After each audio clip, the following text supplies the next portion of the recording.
Most people spend their lives chasing something: a better job, more money, a relationship, a version of themselves they believe will finally be enough. And for a while, the chase feels meaningful. It gives life direction, a reason to get up, a reason to keep going.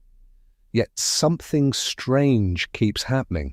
The moment one desire is fulfilled, another quietly takes its place. You get the job, and almost immediately you want the promotion. You find the relationship, and slowly you want it to be different. You reach the number in your bank account you once thought would change everything. And it doesn't. Not permanently. Not in the way you expected. There is a brief moment of relief, sometimes hours, sometimes days, and then, without explanation, the wanting returns, quieter at first, then louder still. Arthur Schopenhauer believed this was not a mistake, it was not weakness, it was not ingratitude, it was the hidden structure of human life itself. And in 1818, when he published The World as Will and Representation, he tried to explain exactly why not to comfort people, not to offer easy answers, but to name something most people feel their entire lives and never understand. Arthur Schopenhauer was a German philosopher who spent much of his life trying to understand a question that most people never stop running from.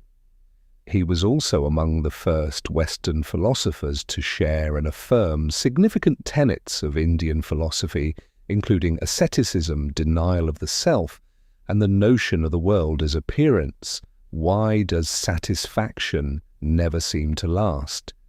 In 1818, he published The World as Will and Representation. In it, he argued something that most people instinctively resist, that suffering is not simply a problem we occasionally experience. It is built into the structure of human existence itself. Before we go any further, there is something Schopenhauer believed that most people instinctively resist because it challenges something we have been told our entire lives. We are taught to think of happiness as the default, as the natural state of a life going well, and suffering as the interruption, the thing that shouldn't be there, the problem to be solved.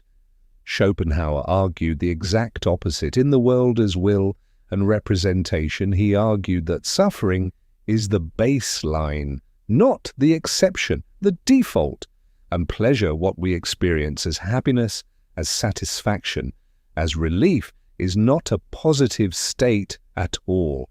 It is simply the temporary absence of suffering. He wrote directly, pain has a positive nature. It is something that comes to us of itself. Pleasure, on the other hand, does not have a positive nature. It is essentially something negative, namely, the cessation of a painful desire. Read that carefully. Pain arrives on its own. Pleasure is only what remains when pain briefly stops. Think about hunger. When you are hungry, the hunger is real. It is present.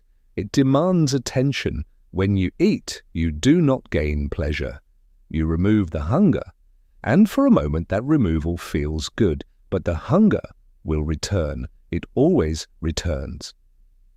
Schopenhauer argued that this is not just true of hunger.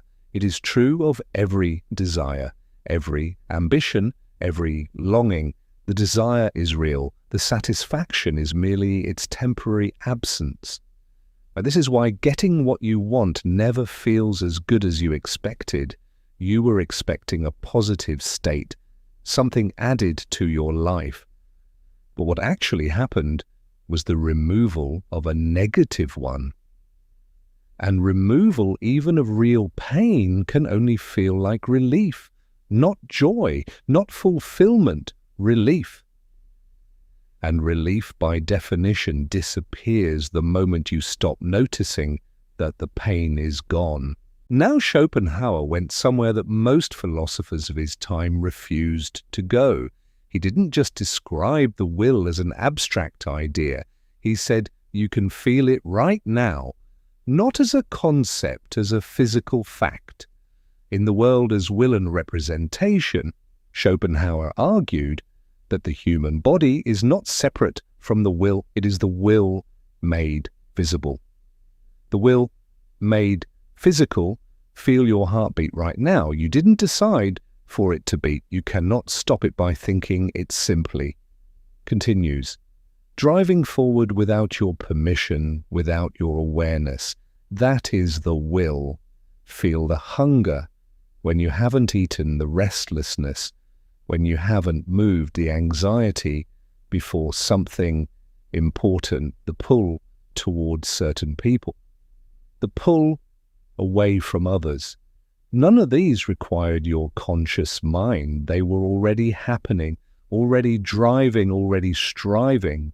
Schopenhauer argued that what we call our desires, now what we experience as personal wanting, are not ours in any deep sense. They are the will expressing itself through us, using our bodies as its instruments, using our minds to construct reasons for what the will was already going to do anyway. That this is one of the most disorienting ideas in all of Western philosophy, and is also one of the most honest, because most of us, if we are truthful, know exactly what it feels like to want something we cannot rationally explain, to be driven towards something that reason says is wrong, to feel a hunger that no amount of thinking can satisfy. That is not weakness. According to Schopenhauer, that is, the will operating exactly as it was designed to. In the world as will and representation, Schopenhauer argued that human life swings between two states. On one side, suffering, the pain of wanting what you don't have, the anxiety of chasing, the frustration of falling short. Schopenhauer wrote directly in WWR section 57, the basis of all willing is need, lack, and hence pain. Desire itself is painful, not just the frustration of desire, the desire itself, the wanting, before you even know whether you will get what you want, is already a form of suffering. On the other side, boredom. The emptiness that arrives when wanting is temporarily satisfied. Schopenhauer wrote, life swings like a pendulum backward and forward between pain and boredom, and he was precise about this.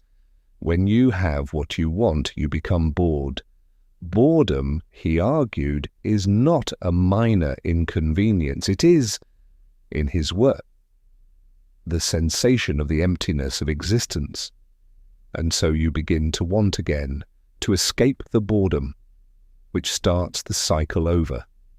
The scrolling you do at night, not because the content is interesting, but because stopping means sitting with the quiet dissatisfaction the scrolling was covering, the working late, not only because the work matters, but because moving feels better than arriving, because arriving always brings the same quiet disappointment, the new purchase that excites you for a week, the relationship that feels electric at first, and ordinary 6 months later.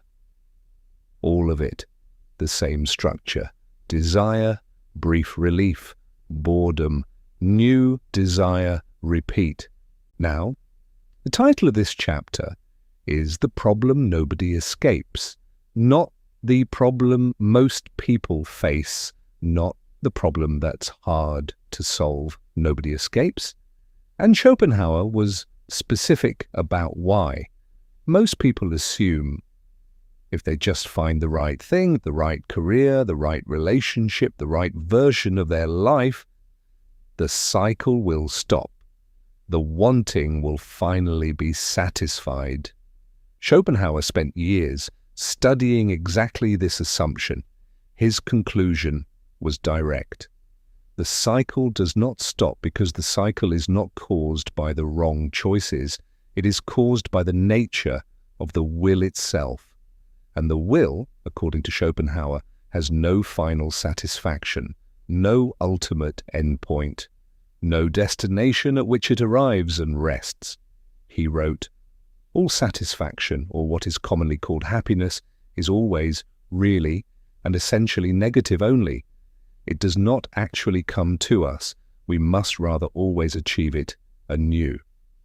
Happiness is never possessed. It is only temporarily achieved and immediately begins to dissolve. But here is the deepest point.